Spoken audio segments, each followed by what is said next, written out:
اللہ کے محبوب علیہ السلام سے پوچھا گیا کہ سب سے اچھا ایمان کس کا ہے؟ فرمایا سب سے اچھا اور کامل ایمان اس کا ہے جس کے اخلاق اچھے ہیں، جو بات اچھی کرتا ہے، جو لوگوں کے برائیوں کی ٹو میں نہیں رہتا، جو لوگوں کو اذیت نہیں پہنچاتا، جس کی طبع میں حیا ہے، جس کی طبیعت میں وفا ہے، جس کے انداز کے اندر محبت ہے، مروت ہے، بھائی چارہ ہے، حسن سلوک ہے، رواداری ہے۔ ان چیزوں سے مل کے اخلاق بنتا ہے، اچھی عادتوں سے اخلاق بنتا ہے، رویوں سے اخلاق بنتا ہے، لوگوں کے بارے میں اچھا سوچنے سے اخلاق بنتا ہے۔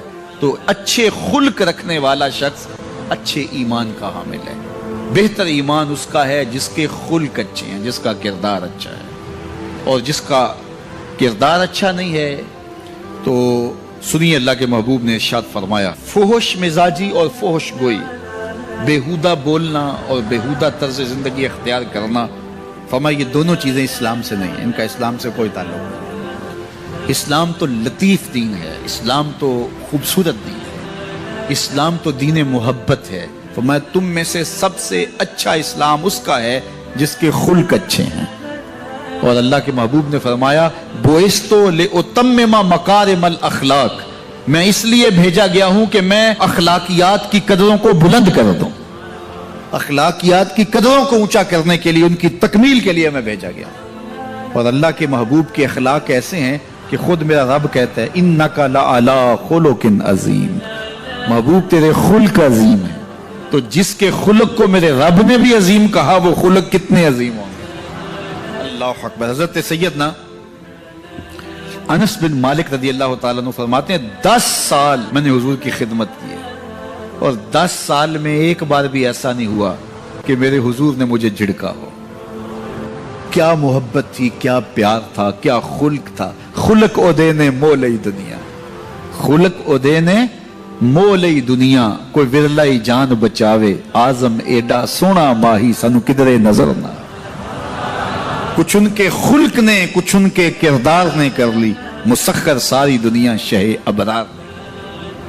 تو اچھے اخلاق کا حامل جب بندہ ہوگا اس کا ایمان کامل ہوگا، اور اس کا ایمان اچھا ہوگا تو نامہ اعمال میں جو عمل ڈالے جائیں گے، جو ترازو پہ میزان پر جو عمل ڈالے جائیں گے، سب سے وزنی عمل نماز نہیں ہوگا، روزہ نہیں ہوگا۔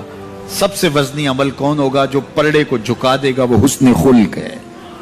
تو لوگوں سے اخلاق اچھے رکھیں، لوگوں سے رویے خوبصورت رکھیں، بات کرنے میں سلیقہ سیکھیں، گفتگو کا طریقہ سیکھیں، لوگوں کے معاملات کے اندر، نجی زندگی کے اندر جھانکنے کی کوشش نہ کیجیے، اور لوگوں کے بارے میں حسن ظن رکھیے، ان کی بہتری کا سوچیے، اور ان کے لیے خیر کے ماحول کو فراہم کیجیے، ان کے لیے آسانیاں پیدا کیجیے، اور ان کو جو ہے وہ آپ اچھائی کی طرف بلائیے۔ میرے بزرگ فرمایا کرتے تھے جس سے دوستی ہو تو اس کا بھلا سوچنا چاہیے، اور کسی کا بھلا سوچنا یہ ہے کہ اس کی دنیا بھی اچھی ہو، اور بالخصوص اس کی آخرت اچھی ہو جائے، تو اس کو دین کی طرف لایا جائے، اس کو اچھائی کی طرف لایا جائے تاکہ اس کی آخرت برباد نہ ہو۔ یہ کسی کا بھلا سوچنا ہے۔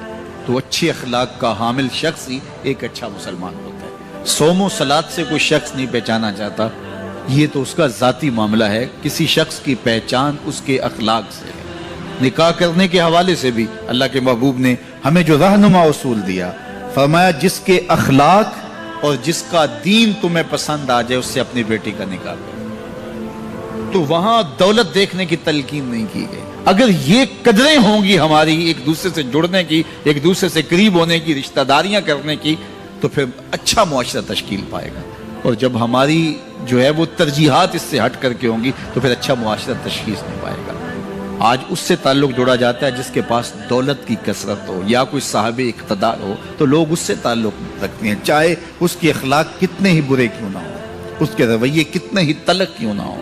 جو اچھے خلق کا حامل ہے اس کی قربت اختیار کرو، تمہیں زندگی اور آخرت کا نور نصیب ہوگا۔